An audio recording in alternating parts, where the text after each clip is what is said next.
chibai vek le voini niriat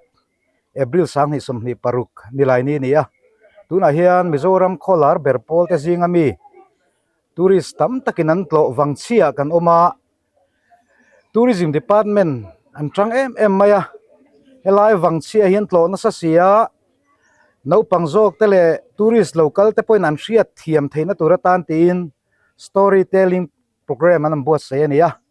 e nakin loka program kan trananga ti chuan hei kan hmu to nakina video te pok an ron tilang thawanga kabula hian puef mal som tuanga ani hi wangche VCP ania e komna hun toy te kan nei don ani ai ka pu chi baile ole chi baile voi na hi pun program poi mo de kan mang don ania lom le maya wangche hi neng za borvel ngei ni le tuna hian za somsari chovel kan nia role based on zani chuang shat kan nia se household diktak tuna cheng chu za somsari le ti vel kan ni hei ko chuaro pui ti na lar em maya emi tam tak pon ongkal toin ka ria hi like pod data then khat te chu kan ei thawa enge nang ma ni bi in ron tlo tu a hian enge tamber an ti te ang ke ma ni Mizoram mi kan tambera chuan India Central India tang te po anon kal na sa to Mizo hi tamber chu kan ni tu na Indian foreigner kan tiang chi ten muem Indian European countries sam chi tele undang tanga tang te poin mu e khat to khian kan mu ve renga US tang ti te England tang te Israel ti te ti chuan nam mun chang tang hian foreigner te po hi kan mun na sa ta khop mai ani chuan helaya inza sumria chobor velin ita a khol khuwa tanga local antina mun ma te lo hla de uleka riak duam ta sela homestay yang chi te mon thlenang chi te an om vem le tuna hian homestay hi pali in kan ram meka abak hi department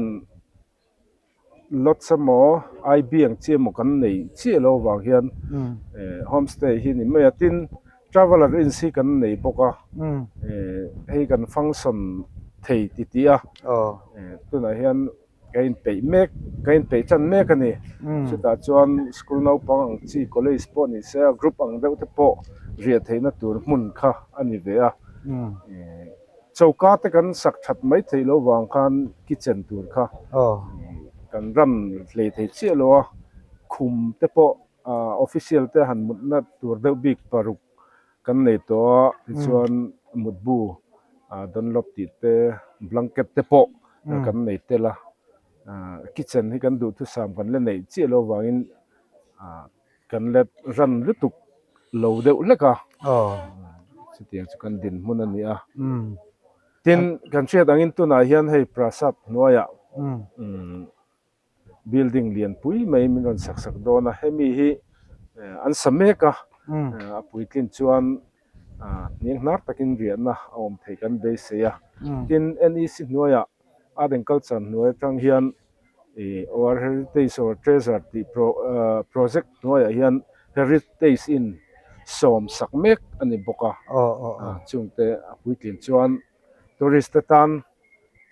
boina turom to lo deuh tho turin kan buat sai mek ani tuna sarkar puina tangin ani takchu ne kong te pon tha chhozel tura te po be seila chuti ro chuan dia hai in lungphun ti mayang lungker sang te kanan ena then khat hi e pat ek te nalo boma he tiang te ti fiadam a om thayem ti lai kha bin sang thengem nia hi ke mani kunnuai om hi ni to chi lowa SI Archaeological Survey of India te kunnuai om ania tam tak hi chu tuna hian a khato khian steel brass in uluk dewin an hruchin ani ma se pathi alo chang chak ve khop maya zoi ti hena bo a hruk reng kha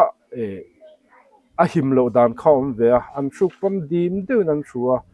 alem ziak te hi hrut ral mai thei kha ani ve wangin a khato khi chon an thuve zela ani tak chu ni uluka ngai khop maya kan pi pu te ro thil poi mo tak mai lo nia สุดที่ไรจนอินจูนั่งเด็กแรงเด็กแต่พอออกมา อ๋อ พอขัดไรกันเราเรียนนิวส์ละมาแต่พอ อ๋อ คือมีฮินดูปะเทียนังเด็กอ่างไอตกแต่พอขันเราเว็บกันเองพอนี่เสละมิโซปีปูแต่ทางกลางนะที่ไล่ใส่ปุ๋ยกลางดุงจังอ่ะที่ไล่รอนเอฟดานะจังอันเสียที่ชวนกันปีปูแต่กุดช่วงไงนี่ที่จุรินทร์เรื่องกันเสียอินไงดานพอนี่กันเรื่องอันเดียม นี่อี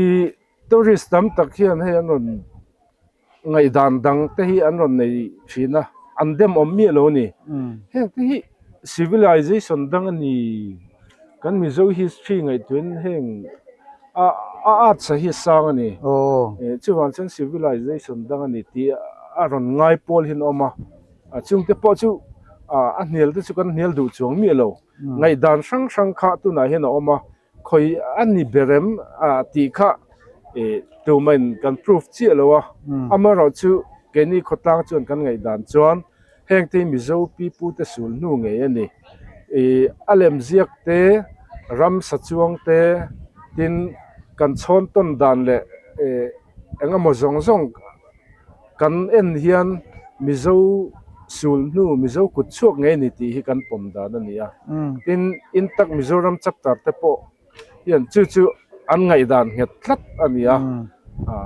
สิลายฉันเกี่ยนี่ฉันปมด่านเห็ดตักจุกันในกันมิโซกัลเซอร์ไงยันนี่กันฮิสเชียทิลเบ็ดเวกันนี่แห่งลุงเจียกเตตีกันไงด่านชุนอารมณ์มันเลยไหมกันสวยเฟียเลยแล้วก็งะไล่กดชัวร์ปุยบ้ากะเคียนที่ไล่ลูกกะเคียนปู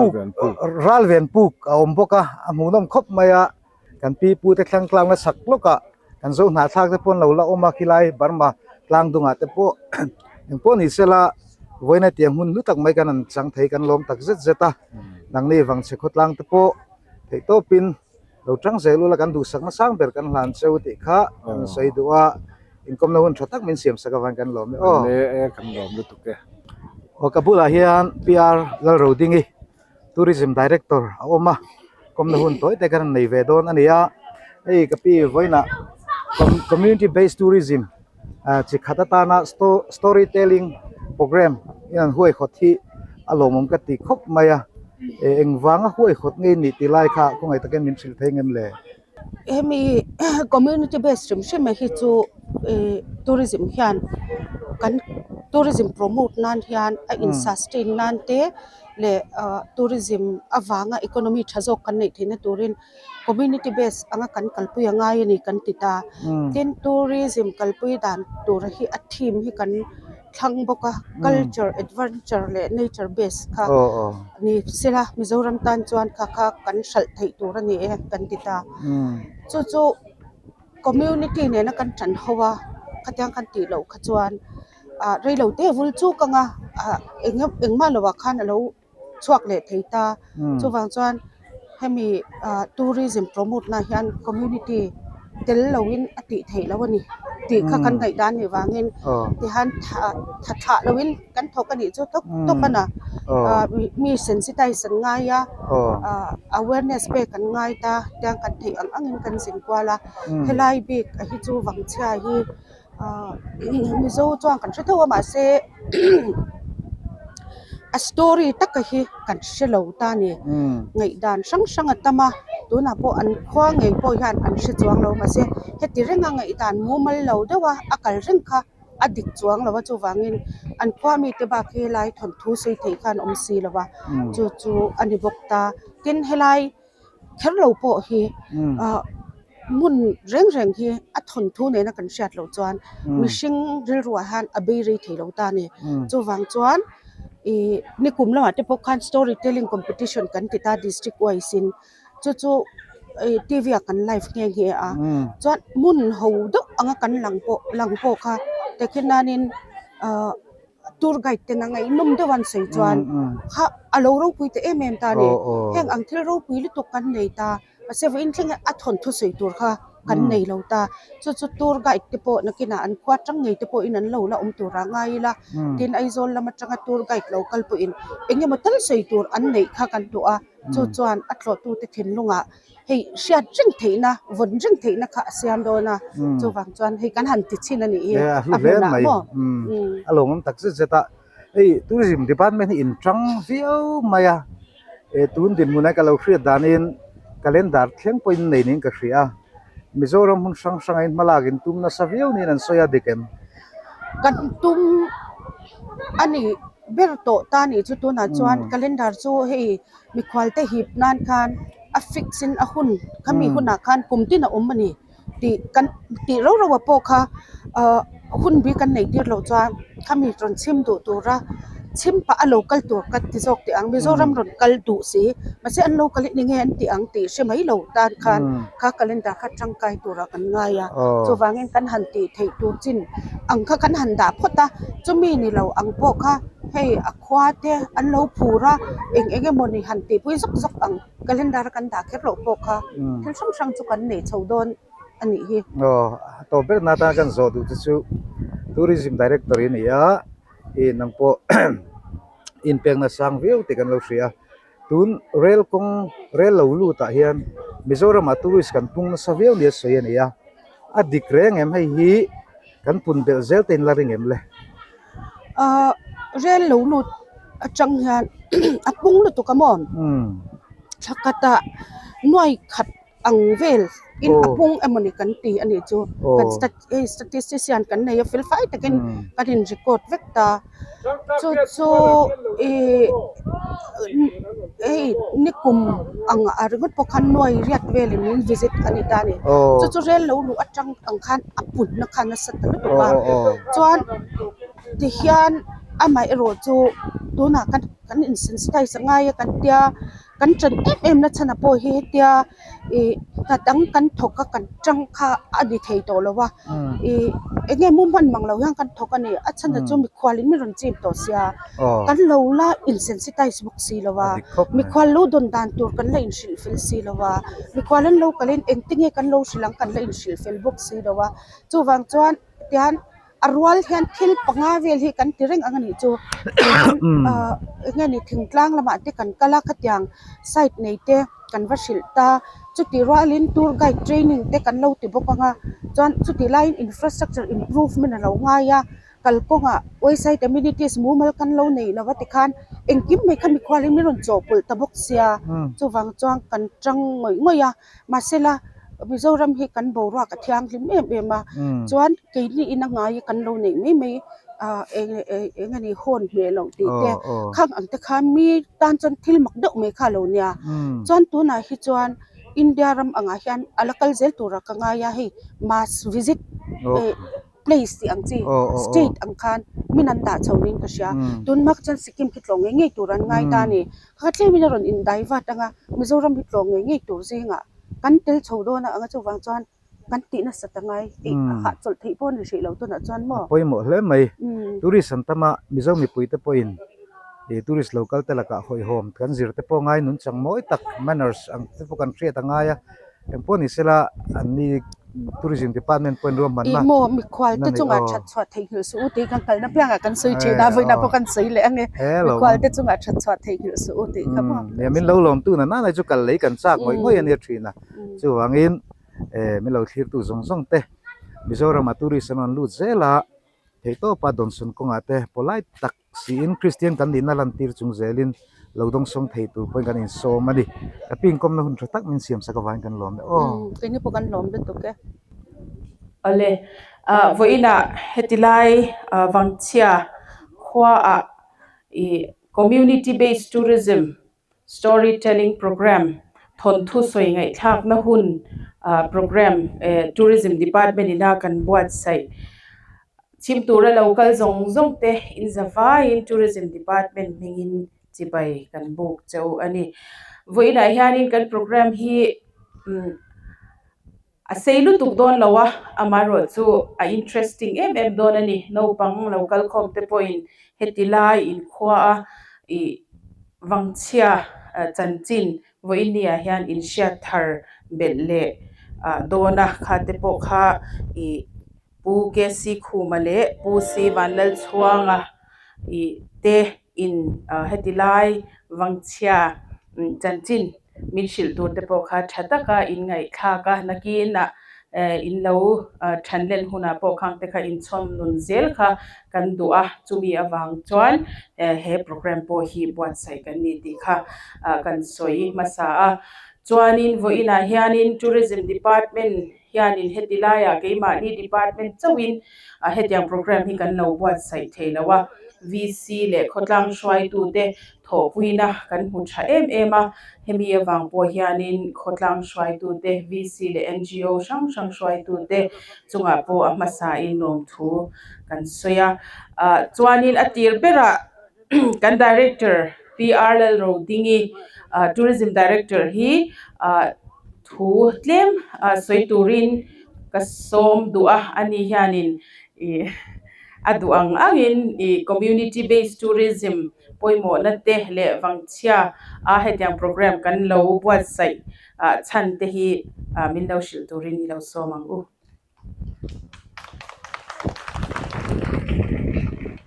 hei voina mi tam takina mu an chak ngoi ko chwa ro pui kan thu kho mani chi bai ka buk vek chewa no pangte nu le pa te ei puso ma VCP le thopui te chunga hian kan lom ba tin ni danga polo kal le te kan langai don ni om takania kan minister Saidana Khan ei community based tourism hi kan kalpui kan tum chutianga kalpui kan tum lai chuan khotlang mi pui mi mir no panga tanga pitar potar thlangin tourism omzia kan sha tangaya kan khwa mi an lo kala hilai en tur hian hilai chau an ron en khan hlokna kan nei lawani kholaya motor tlan le inakong ati chat le eng ilo bengcheng min siam sakte an bol hlo pai te khatyang ang te ba khalok na kan nei lo deu thina ni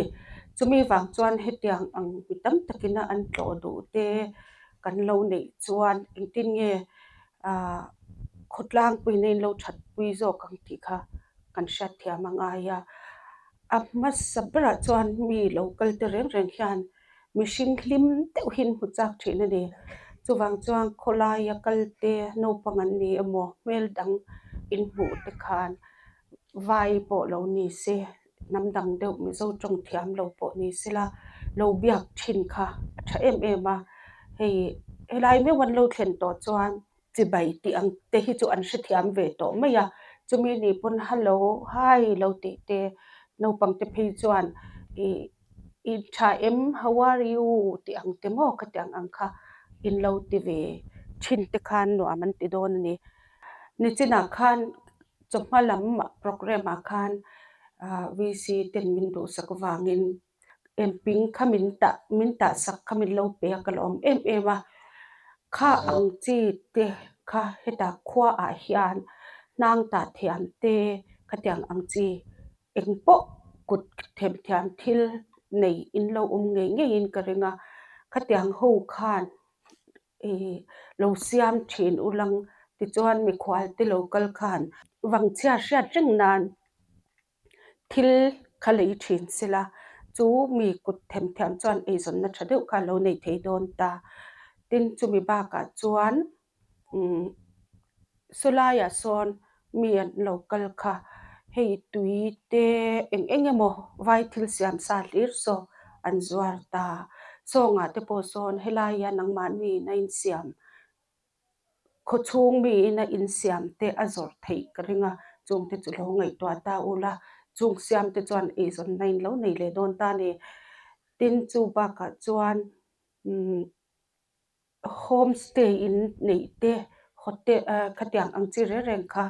fa takin ti ula chope po in thiam ang to katui na in siam ula ti chuan mi local khan ria ngei an chak theina tur bo ruak in siam mangai ta heta an locala ma se champhaya riak le dei tura an phei fu ka chuan helai local wang khan sum kha in mutam don lo ta khatyang ang kha in lo in zir kha ngai ta ni tin zana hian an ria khan enge mi khwal te nan ti thin ti kha voi khat ka lo tlo in ka zota khan pu so ma hi a lo ka lo kal khan zana khan enge moti an du thin ta ni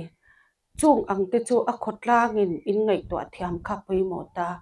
mi khwal kha homestay panga se homestay panga khan mi khwalin nei vek chuan khang homestay te po kha in bekwal ta ula chuan zai ho pui mai ang te po no man lo ti don ta khatiang ang kha in lo ti thiam chuan zan hun man dan kha zan arei lutuk chuan tekhinan heng anga te chuan da ruka te chuan chotin ei pui mai karinga khatta changa zing kholo war le kha arei lutuk ta ni chuwang chuan zan activity in nei pui nge ngai ni chu a khotlang in ngai to ngai ta tekhinan kha voina te po chero te nal lutukin in kan ta kha ang chi te po kha han organize ta ula tekhinan mi khwal te tho po kha lam te kan buat sei sakang chunga chuan ma se alam te hi enge tlemazong lo man te pe ve ula te ti tamai ula zanga sang khatte an lo ti chwa pon a thareng ta kha in cultural club amo engemo ti phui sui na na mo tin no pang lo lam te po za ti te na lo in sem thayam ti kha khatyang deu te khangai to ta ula a that karinga Tamil Nadu Swami Malaya hemi community based tourism zira amuna kanzuk en poin kanzuk kalpoin khatiang khan an timeta hotel a kan thlengta hotel a khan an ron suya program om don an ron tia kan thu kwala ta chuan kha khwa kha khote takti nia chumi khwa anno pang pahni vel kha zai turin an som ta chuan a hotel nei to pa ka chon zanga mu chawa pe ni chu a tharenga zai lawa engma hlo lo ai khan mase mi khwal te khan kan the chuak ve ta thowa te khan an tia khatya ang chi khan a khwa ina in hlok pui the dan ber to kha in ngai to ngoi ngai ti kha ka hril do chuwa no pang te pu ina apui mo chu hlim hmel in puta mi khwal local te kha no pang ho chu an hlim hmel lutuk an kiu lutuk kha khwa no pang ho kiu zia kha an ti turin mo tin chu ba ka an hruai ko chu mi khami chu khoi lai nge ti te khan khoi ka hruai ang che in lo ti zung khan mi khwal kha lo in hu ringot lo turania in lo bia ka khoi ka hruai ang che VCP ina chang khoi ka hruai ang che keiman ti a in tlan zung khan in khwa thui lutuk lem lo boka hun point he lutuk chuang lo wanga tin mi khwal local te po kha tong dang mang ten ni phei chuan lo bia ula tong zirnan khan mo Delhi a kalangai lo Kolkata kalangai lo tong zirnan mi khwal khain lo mang don ni khatyang khan ma son nan in man thei karenga apoi mo bel chu zanin ratir thei apoi mo a zana activity engemoni mi khwalin anwa man ti zong tur in ti thei apoi mo ta hei tun ma ang mizo nun anga te chuan pa ho te pon lo in kom khom ta zana te khatyang ang chi deuh kha thlasika te phei chuan mei pui te chhep mei ula thu ulang ta khan mi khwalan lo thu ve mei anga mo achang chuan in len khom zai ang te po han ti dep ula nangmani in kom ngei pha hle bokanga khatyang angai ti chho ka chuan zan hun nuam tak mi khwalena an man thei kha pui mo a chumi ni lawin tekhenan papakhat Mumbai train lo ka ahlat to lut tukani wangchha kha chu an tang khan chuta zana ti tur eng ma om lo kha chuan local non le khan chak don lowa apoi mo chu local to ho an local non an local nun khan midang tam takan local le thin dona chuan in kho discipline hi in ti that ngoi ngai boka bollo pai chung changa te tin mi khwal te an du in an wak ringot tur ani lowa in kai hrai fo nga ya tuna Mizoram kan buai deuh lek na chu ngeni unguided tourist kan nga ta ni kai hrai na tel lo wak loi kha kan nei chotana chuwang chuan tuna po tour guide training te kan ti a big takin district lama mi te thingtlang lam deuh mi te kan du sakang kan ti a maserin a in khang ang khadil tu anom lowa aizol mi te tho te khan ron kal le ta twara ดูนะข้านว่าพายนวังเชียนอมโลติรอวังเชียจังอินตลังวาลแมทริกพาสนุลาปอนี่เซซิรโตเจียโลนามูมัลในโลขัดยังอังจีขึ้นอมจวน next batch hi ni som le paruka hyang kan chan le don ta chan helai ngor ni lo ram hnuaya wa puite trekking te kenan voi helai in hi chu ni khat na mo lo ni ta chuan riak le la nak tu ka chu ta chuan kan kal don na anuam lut tu ka sin riak le la lui te kan kal pui don chen ya anuam lut tu ka sin thla khami ang tur kha tu emo pahni khat churon om ta ulang mi khwal local reng kha man nein alo en kul don ta khata khana ni tan e zon na nya nga chuan om zen nein in khwa atangin om zen nein thon thu tam tak ne na ho don ta azuk khong nga chu thon thu chu achung te athan te zuk shilanga chung te chu an local vel e don ta ni khatia nga kan ti ni lo chuan helaya kan thil nei hi a hlut angin kan mangtang kai thei don lo ta a chuta chuan wang che khwa hian hemi in thil nei hi lok taka in man theinan a khotla nga in tran ho nga ya apoimo em boka chu in lo hlok pui kha chuan in vai in lo hlim pha don ta khwa hlim taka mi ten om khom na a kha chuan mi an local zelang chu kan thil tum ber chun ya voina kan storytelling po le an ni danga kan local le anga zana eng tin nge kan omang ti kha kan langai twa ho lenga chuti chung chuan MUP te MHEP YML VC lamte in ngai twa na lo seng ula I tourism promoter han sum tam tak angai kherlo tlen te pon ati thein hi ti kha mase kan ti tum kan chiana kan lung ro langa hi ni ti kha kan chi ni chu kalome ale PR la ro dingi director tourism department chunga lobtho kan saye chuanin hei voina hianin hetilai khotlang le school no pangte kan som nilo hetilai kotchwa ro pui to tura local hi ka punual maya hetia ang hi ni tin indon ani a chuwang chuanin helai kotchwa ro pui hi ASI site om chun mizoram chunga ani nate khatia ang kha sherengin mi khwalte atanga engtin nge wangche khwa in hlok na kan lo nei theyang ti kha shwai tu teri ruwa po khanin e lo om se ti kha kan du telbok ani chuanin tuna chuanin pu thang ro mo e thom te zai turin kan no so manga ani azai chung hianin na setewin ko kan no peng don ya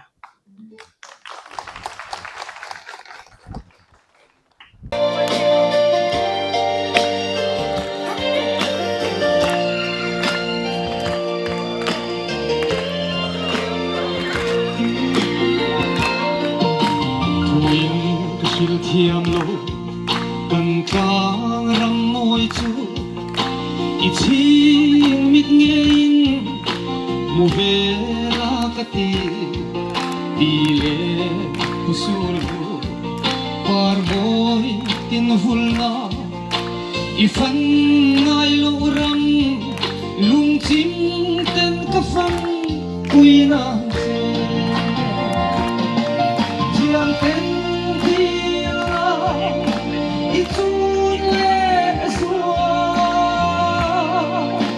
Mangai na fang chuan an hiam ngam to nim ni Sipul chol hun cho kan fang ko pui mo mu ve turin helai ma te lo sin ve lo sin chuan kan fang ko pom tu nau ban par moi ber kathia che anga ilung chang moi le I bel chat wang hia kachian hui te pon an en du don e che asin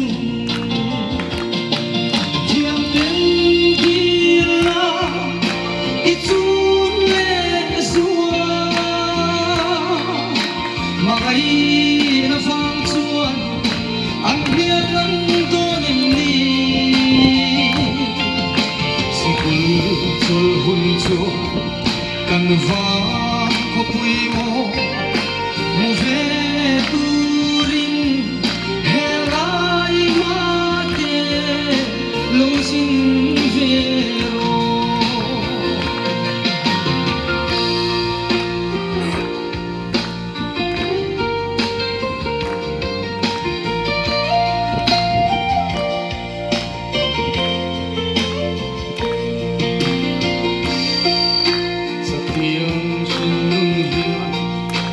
ilung len he mo isak melomin kan roloy an thir bang longe ithir bang longe la man le thian kaling lo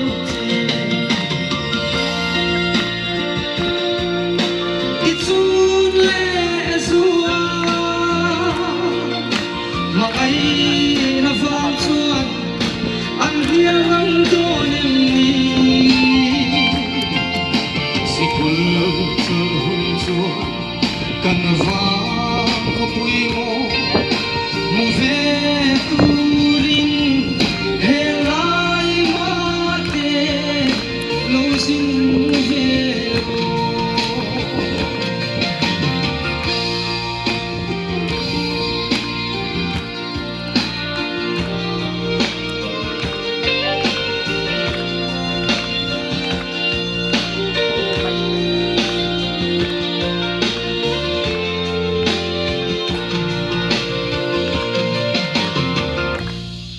Hello me ปุทางหลวงพ่อเอ็นทอมเตใจเทียมเล่ไม่กันหลมเล่ไม่ตุนาจวนินให้ติได้โปรแกรมกันบวชใส่ชั้นเบระกันรูดเฉาตัวอ่ะให้ติได้วังเชียติได้กันอมน้ำหุ่นกดสวะโรปุย history อัทนทัวมินชิมตูรินปูเกซีคูมาอันเราโซเม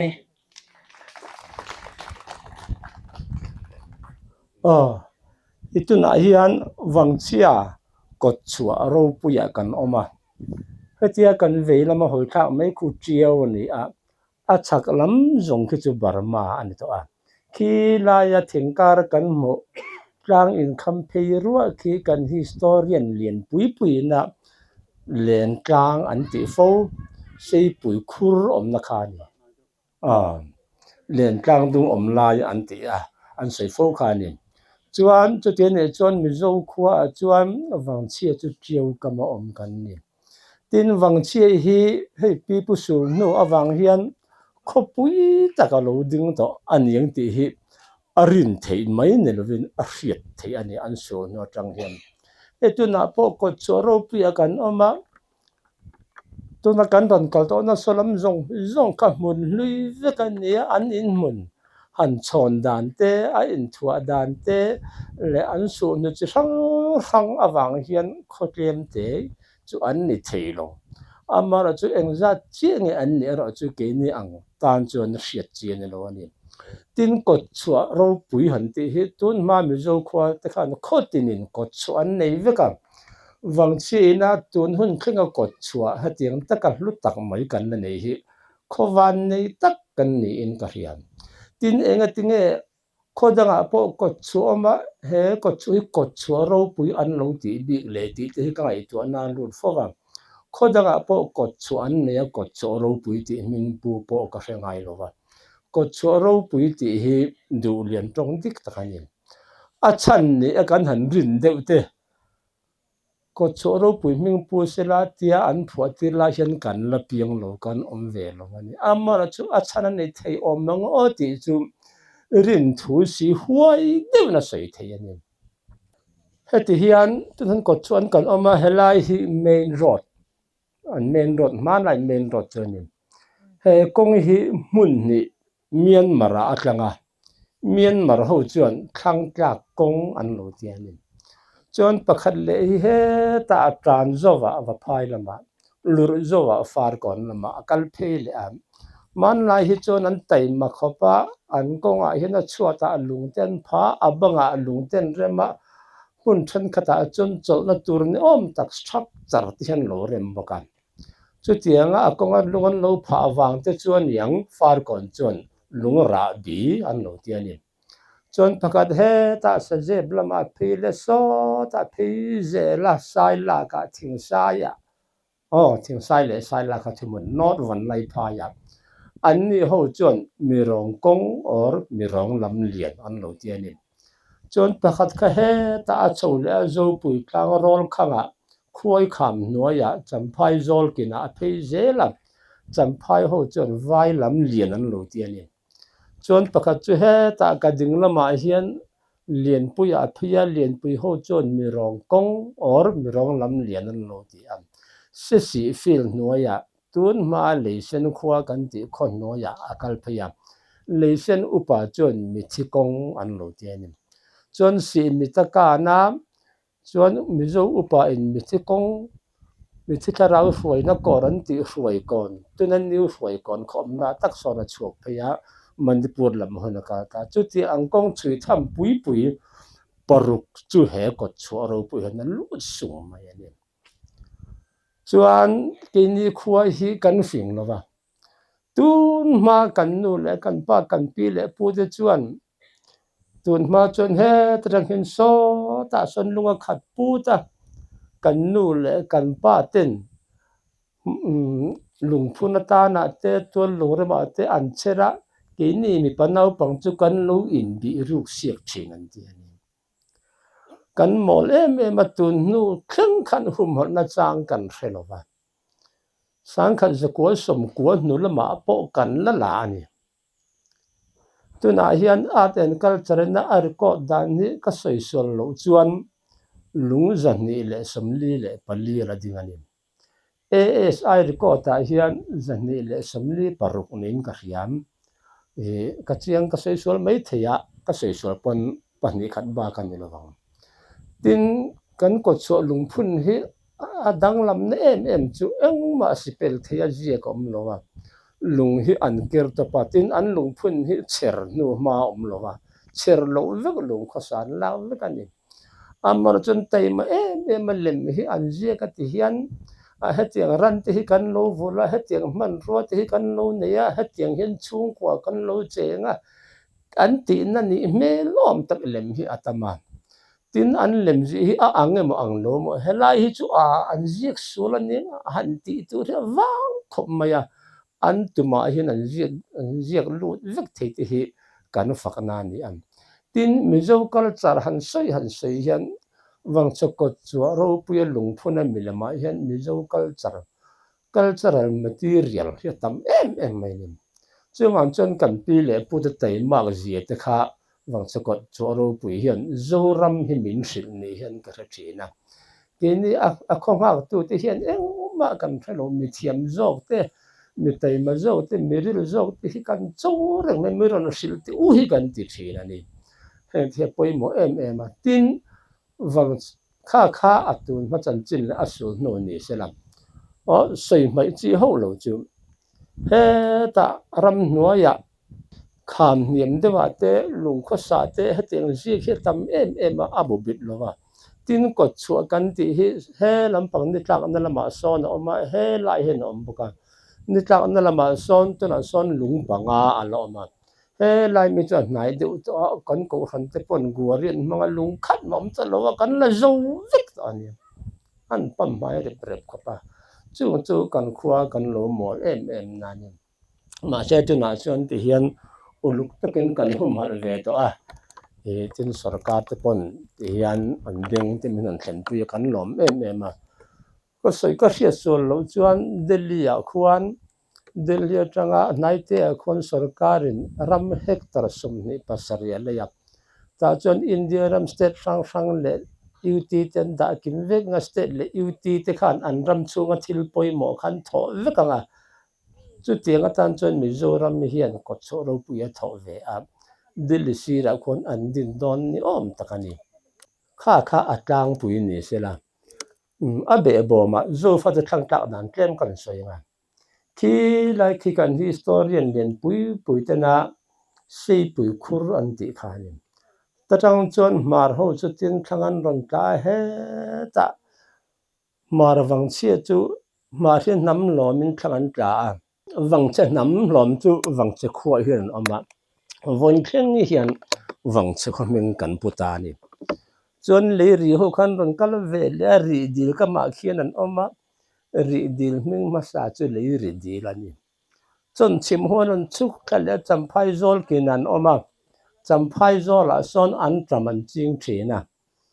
an chua san nu a an tram chin na phai an champhai an tia tuna chon an abawa champhan kan lo lam le tan chu tiang ho chuan wan ho an chuk khala ruan tang kho luan oma an lal ber chu lo ya ni a mar la la ming thang bera mizo political un moi tak loi ang thang ke lo piang le tan chu tiang zel chon khobung ho chu khobunga he ta khuang leng rama pa khuang ho buanga buang pi ho khozola ngura zote a son tunga ti khan biate a mar ho chu an nam ming kha khominga pu zela chu ho chuan heng khwa te an chua san nu khan hual ngo lu tu a he mon an om ve le chu ti lai chuan sai lo ho hi chiu chakan omanin upa chuan sai lo thang ka tur kha tang angani an tia an thom an em em a helaya hual ngo lu tu ho lu om te khan sai lo thang ka tur kha tuar ngam lovin an lo rau san le a lu tu le ala ram che bo len ta ni chon gaps khan om le ta a sang khan zariat samriat panga a sai lo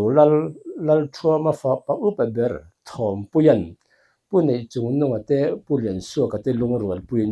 he kho hin din thar le ta ram buaya wanga khokhom awang ram buai khokhom awanga kum nga vel wa phai wa om ti lo khachu me mi loin voin he kan thleng ta voin sang ni som ni parokhi ti han dam te in kumza som li ral kan lo kai ve ta ni khang kha wang chia le alung phun a kai nei te ni sela a tha nge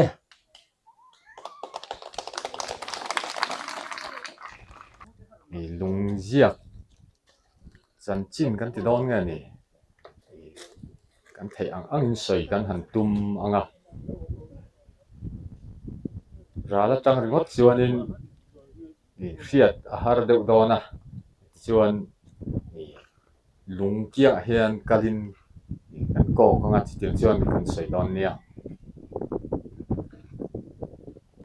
le helaya lung hi kan han soi don anga hei ni china an soi tak ang khan kan mi zo masalama chuanin horop te an la nei lowa an chan chin te kha soi ve an du si a ta chuanin ziakin an lan tir ani a hei helai hian lungphun kan hmu a hei lungphun a lo langa hei hi achang tu pa chu ani mela a chan chin kha ziakin naki na thang tharlo om tur zel tena tunge ani ti kha an ron hriat theina turin an nei thil te kha heta hian a ron tar lang ani a ani hi helaya ahma a ton hi heng hi vapual mul te po an ton thin an ti a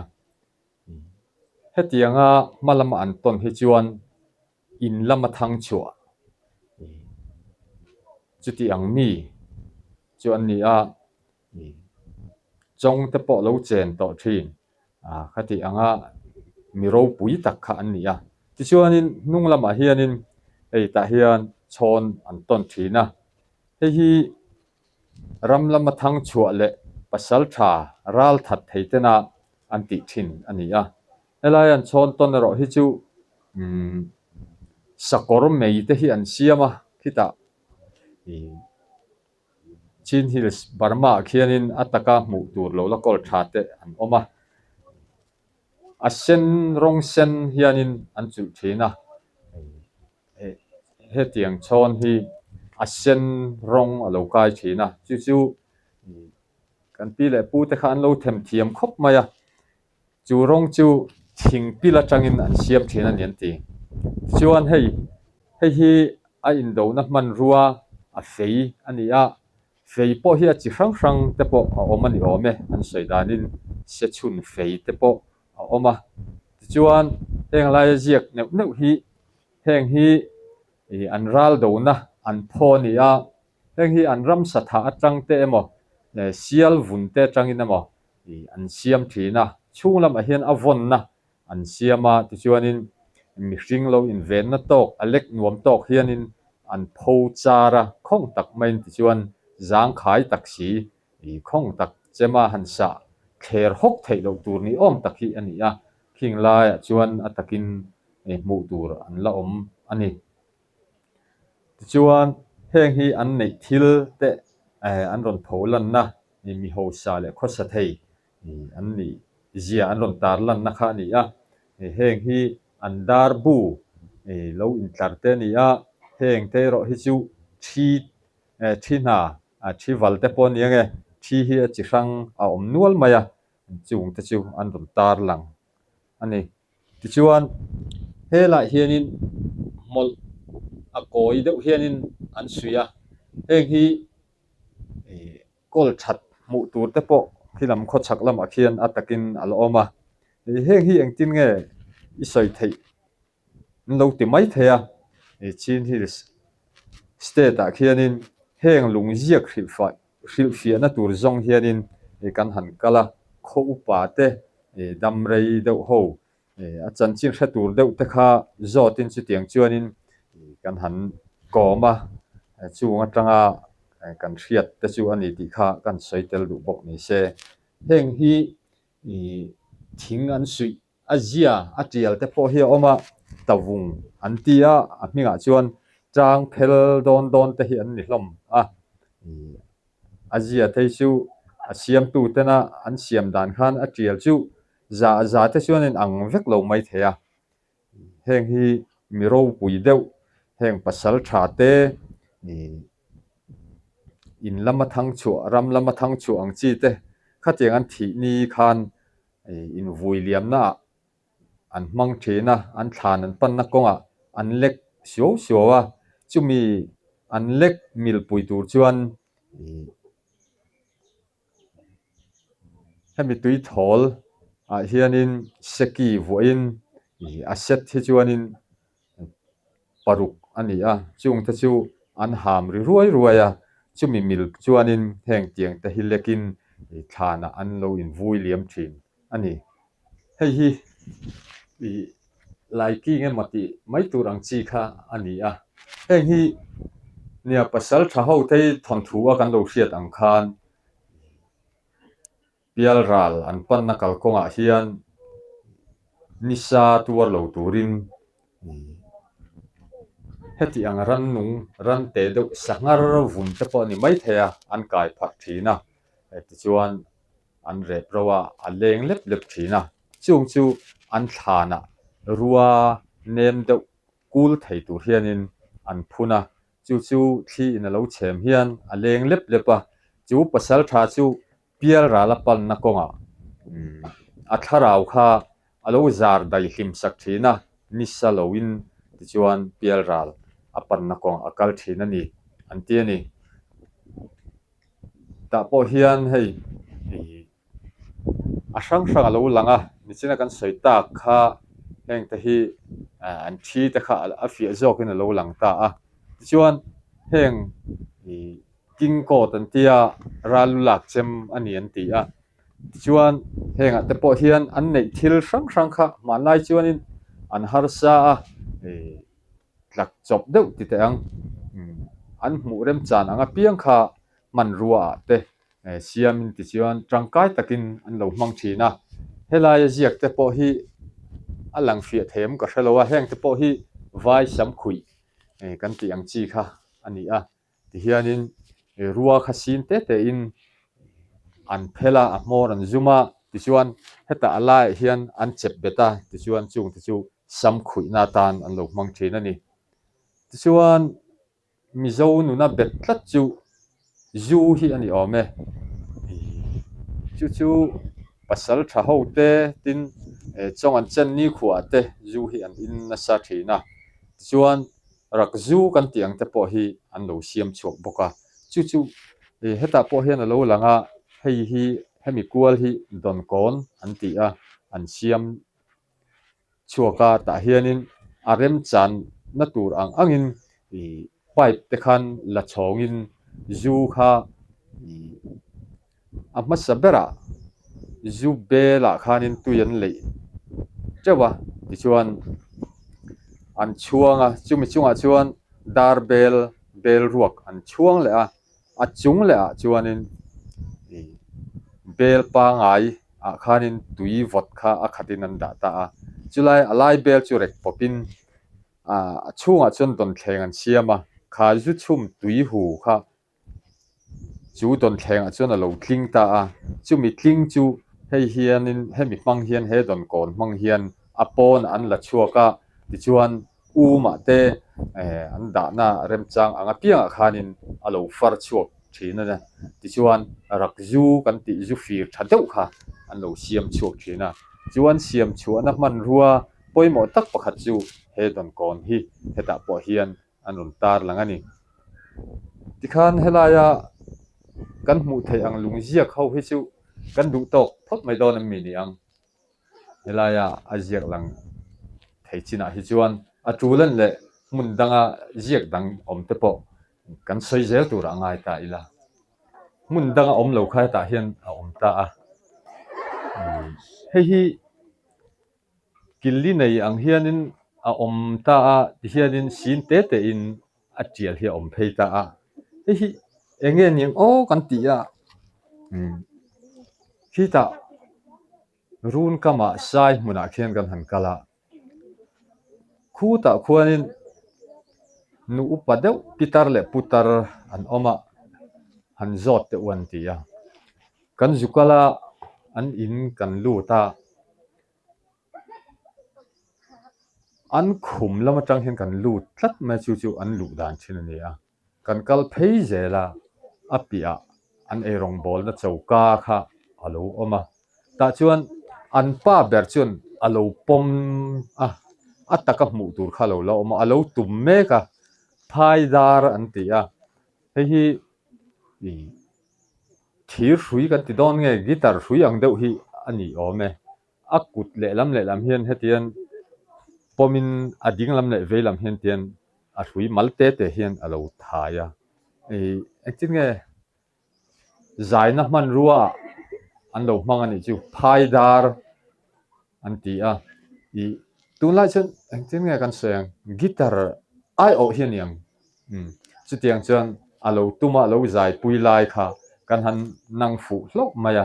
alom om khop maya hi lungziak dang kan hmu lo ani a ti chuan hei chin khan zo na oma heng mi hring om chuk ta hi an ral lak nge ni an ral tha te nge niang ti kha a oma hi angai na hi an hre vak lowa kan han zot nuala soidan tur kha an hre vak lowa amar chu an soidan deuh bera chuan heng an ro puina an pho chu ni hian a hlut pui tu te mi tam takin an hlut puya he hun hi hlim takin an man pui ani ti an soidu na ni om mange ti a soin oma chuti rual chuan le lampanga heng hi an chanchin an ro puina an soina ve tho ani a an ral tha emo chung chanchin an ron soina chu ani thei mai om ti kha ngai dan chi ni kha alo om ta ni ke ni tan chuan han hriat fia chi ani lowa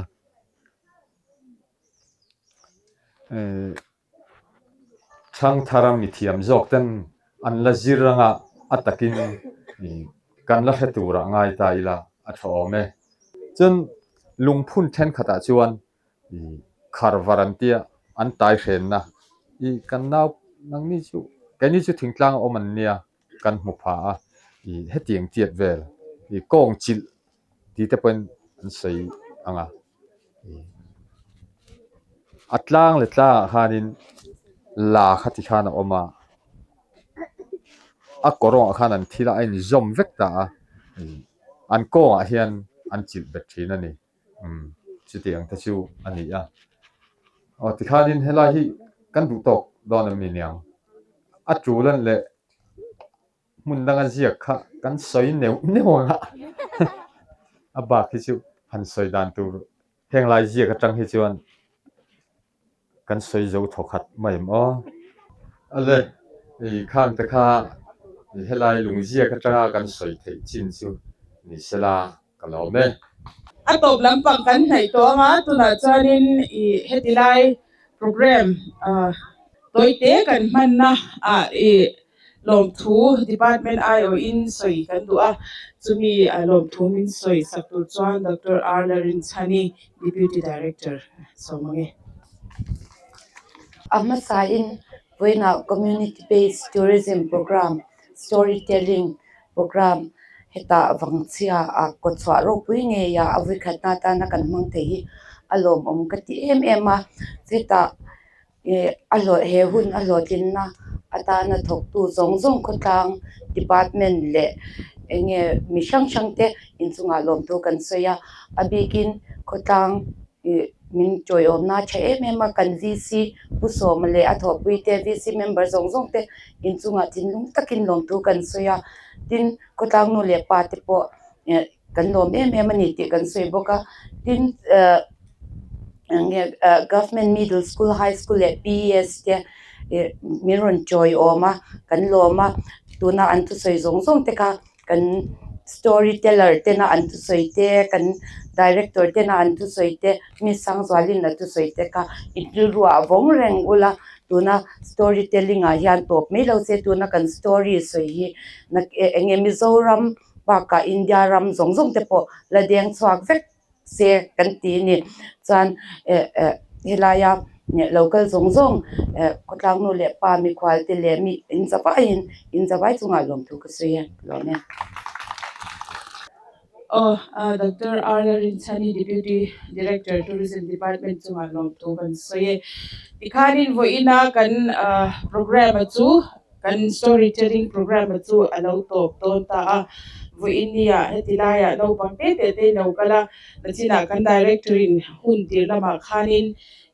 community based tourism kalpui dan tour sang ashil cheuka involve ngei po kan ringa tin hetilaya khochunga thilse tak pukesi atele pu wala chwanga te si wala chwanga te thusoi te pokha nangmani nakin zela thangthar lo omle zel tu te nena po insoi chon theikha kan du ber ania chuwanga hetia ang program po ron siam hi kan nia hetilaya ko chwaro puya lungsang kan hmote enge omzia kan history te hekte hi inno tui pui chhozela visitors tourists tam takten hetilaya hianin anron kalanga anron zo ton choni generation thar ini no pangte te khan hetia angte hi lo tui chil ula ti kha kan du ma chu tourism department ina vo inia program kan lo siam na chan pakhat poni ti kha kan soile chuanin vo inia in hun hu tak senga hetilaya kan program toite min lo choi oma min lo rut sakawangin in zawai chunga kan lome